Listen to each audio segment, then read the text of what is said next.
Paul Graywall, Chief Legal Officer over here at Coinbase.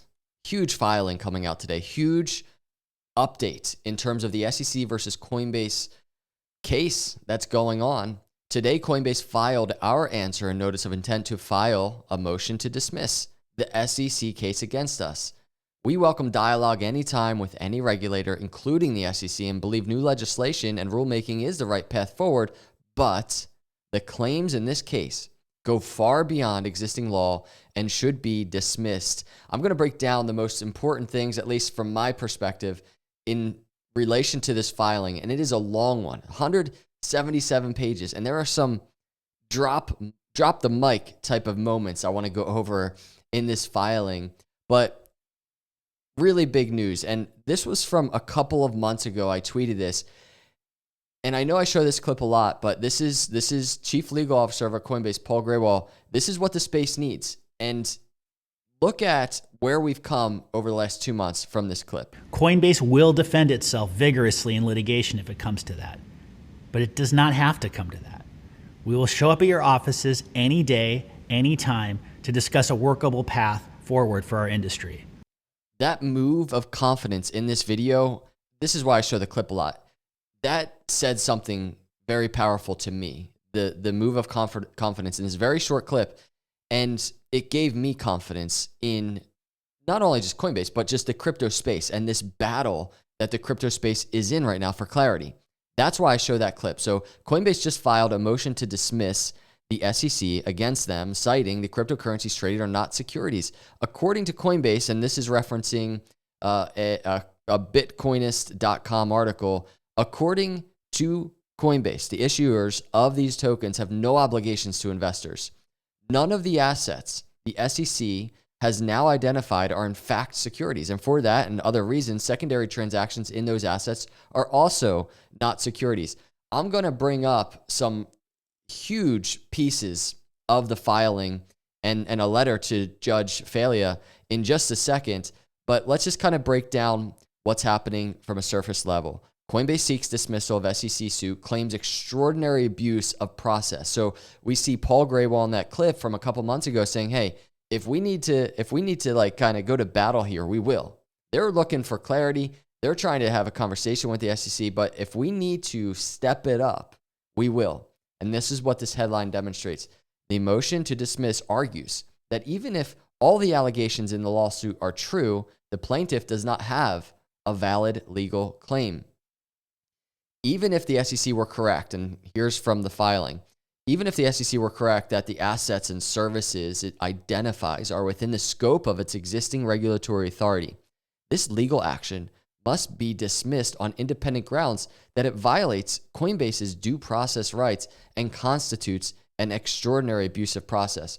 So this is pivotal in showing us that what Coinbase is doing and their legal team is doing is very simply using existing law, what's already in place. They're not really so much even on the defense, kind of being like, no, we didn't do anything wrong. They're using law to demonstrate their position. And so I think that is huge. So let's start digging into some key points of the filing. So this is Jeremy Hogan. Coinbase filed its 177-page response to SEC lawsuit. What jumped out to me is how Coinbase uses information, experience from the Ripple case and also throws in new stuff. So he posted a couple images referencing the filing, and something stood out to me in a piece of that I just want to show you. And that is this. Because no such obligations are carried in the transactions over Coinbase's secondary market exchange, and because the value that Coinbase purchasers receive through these transactions inheres in the things bought and traded rather than in the businesses that generated them, the transactions are not security transactions. Chair Gensler's May 2021 testimony reflected that understanding. So remember I said there's some drop the mic moments here. That's one of them. Literally referencing Chair Gensler in his previous statements and his previous understandings. And that's the thing here. We have Chair Gensler, just multiple videos of him over the years contradicting everything that he is doing right now. That alone is ridiculous. So put aside the fact that Coinbase in this filing is utilizing existing law reality, but bringing into play just how contradictory Gary is throughout this entire process.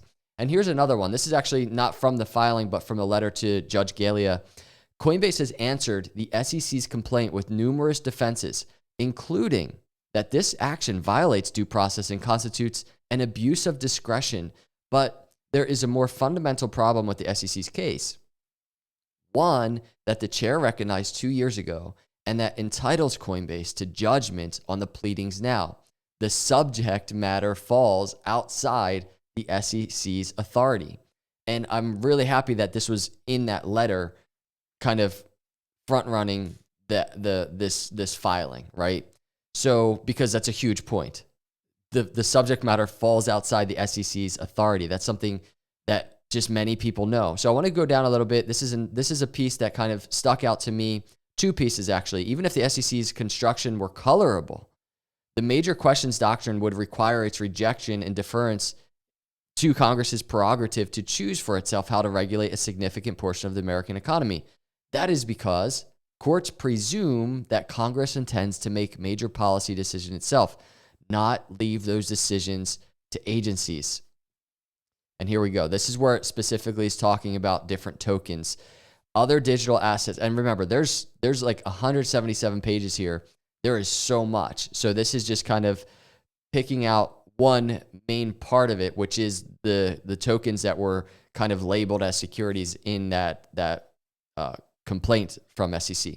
Other digital assets have utility linked to their specific networks. SAND, a virtual reality platform, FIL, computing storage space. Other tokens like ADA, Sol, Flow, Matic can be used to pay transaction fees for the various services offered on their respective platforms. So kind of giving an answer to the actual tokens that were listed, right? So it's very good to see this specific point, number 26 in the filing, kind of discussing these things. So again, 177 pages. There's so much going on here, but you see how Coinbase is laying out the facts, and not only laying out the facts, reminding everybody of existing law, and not only that, but actually taking historical context from people like Gary Gensler, who is obviously at the front and center of this entire case. John Deaton breaks it down really well. And here's his opinion, and I always respect his opinion, and I think it's very worth kind of noting what he's thinking so far. So here's what he's thinking. I believe Coinbase's motion to dismiss based on the major questions doctrine has real teeth. I'm not saying that it will be granted for sure. I'm just saying it's not your garden variety motion to dismiss where denial can easily be predicted. The motion has teeth because of the following. So this is his opinion of why Coinbase has some ground to stand on here. Congress is initiating legislation demonstrating its intent to legislate this major questions issue. Let Congress do its thing, right? Let Congress do its thing, not this agency that's absolutely just kind of for political purposes doing what it's doing, attacking an entire industry. The Hinman emails discuss this regulatory gap and a greater confusion to the market. So referencing the Hinman emails, Gensler's original acknowledgement, I just think this is huge. I really do, that there's no existing regulatory framework for digital assets. He's already acknowledged this. And now he's saying there is.